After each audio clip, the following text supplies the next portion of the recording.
So we are at our new house in Washougal, Washington. We are moving a bunch of heirloom roses. Heirloom roses are roses that are grown on their own rootstock. So instead of it being a grafted rose, they are roses that if you get a really bad winter and the whole plant dies, next year the shoot that comes out of the bottom, that would be a true rose. So it would be the original color. So it'd be a yellow rose or a white rose. It wouldn't be like typical rootstock, is either going to be a red or a pink. So at my old house, there were plants that I tagged, and the person that's buying it does not really want roses. So she said that I can take them all. And since I know each one of these roses' names and where they came from and what they're supposed to be, we are out here digging about 13 2 by 3 foot holes. So the key to transplanting roses during the summer is going to be lots of water and digging really large holes. So our holes are going to be about 2 to 3 feet deep and 2 to 3 feet wide. Then we're going to fill the bottom with steer manure and then fill in around the rows. And then we are going to fertilize with fish fertilizer that you can pick up pretty much anywhere at Fred Meyer's here locally, or most feed stores, hardware stores also carry it.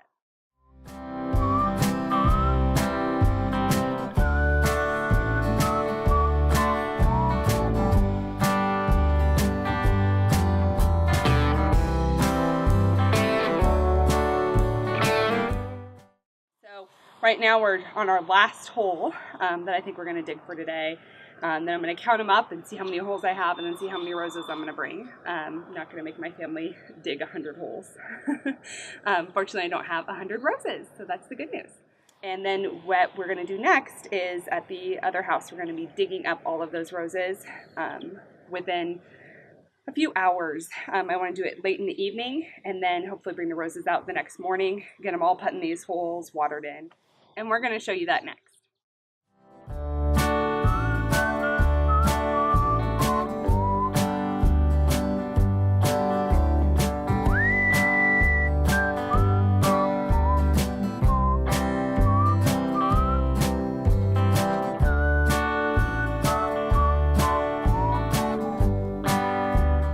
Hi, Jessica here today. We are going to finish planting my roses. So we dug them up from the old house. We actually did that yesterday. We wanted to get them in the ground yesterday, but it took too long to drive here. It took about 2 hours. We have really bad traffic in between our area where we live in Skamania and down in Marion County in Oregon. So this is what my roses look like today. They're pretty sad. They are getting all wilted. You can see these parts here are already dying, and they're in these black plastic bags, which are really heating up these roots right now. So I've got to get them out of here. I've got to get them in the ground right now. I went and I picked up the steer manure that's going to go in each of the holes. And since we dug these holes last week, they're also really dry. So I already watered the holes last night, just put my hose in there. And then today what I'm going to do is put some soil conditioner, mix up with the soil that's the existing soil, because the rock clumps, or I guess it's the soil, is just clumped up like a rock. It's super hard, and I've got to break it apart and try and get it back into the hole to be part of the rose. All right, so now I'm going to go ahead and dump in about a half a bag of this manure.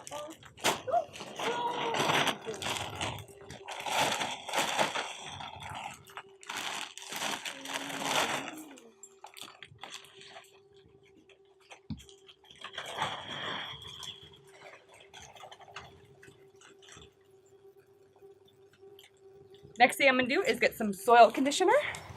So now I'm going to do is take this soil conditioner and put it in the top there and start mixing it with that really dry, clumpy soil.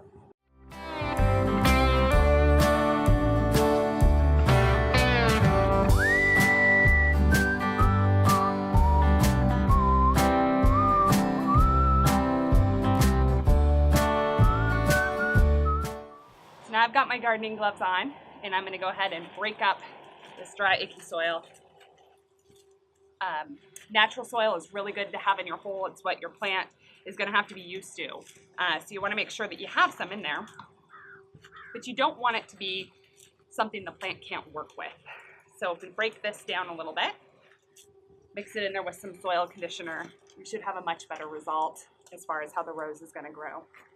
This particular rose is going to be my only rose that is actually a grafted rose. There's two different kinds of roses. There are roses that are grown on their own rootstock. So basically it's a cutting of a plant that will only have its own roots.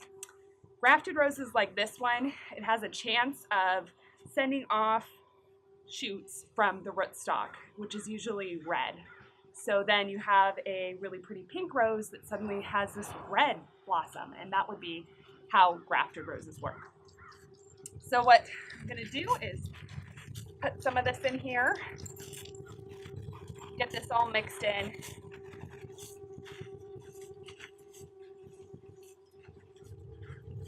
And nestle that in the middle and make sure it's really well supported.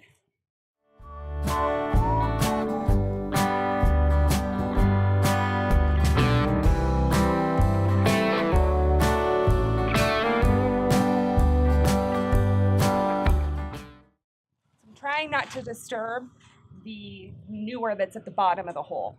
I want the manure to be down there when the rose gets strong again and those roots go down into that manure. It'll help the rose to really grow, really get some good shoots off of it. This rose was in a really bad spot. It's got some disease on it. It's not really in great condition. So I'm putting out here where it'll get lots of light, lots of attention, and hopefully be much prettier next year.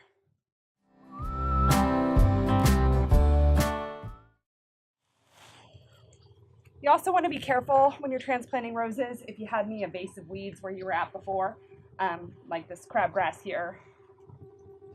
You want to make sure and get them out of there because you do not want to transfer weeds from one area to the next. I ended up doing that at my old house and ended up with a lot of ground cover that I didn't want, and it started overtaking my strawberries that were also planted with my roses.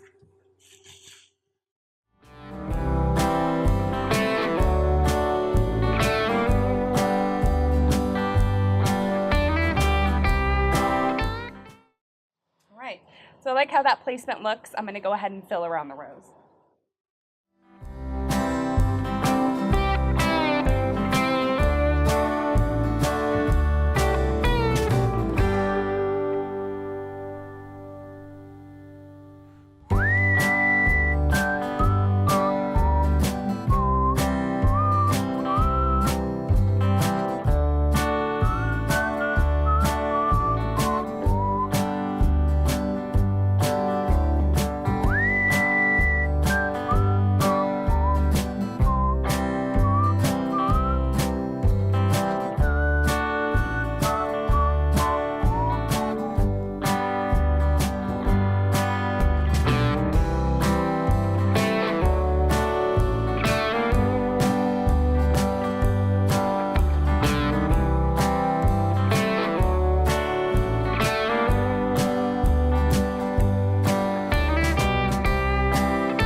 For the most important ingredient, lots and lots of water. So I'm going to go ahead and get this rose watered in. We're going to start getting the rest of these guys in. I'm going to have my kids help me. You can see us doing that. Got to get them in as quick as possible before we start losing roses.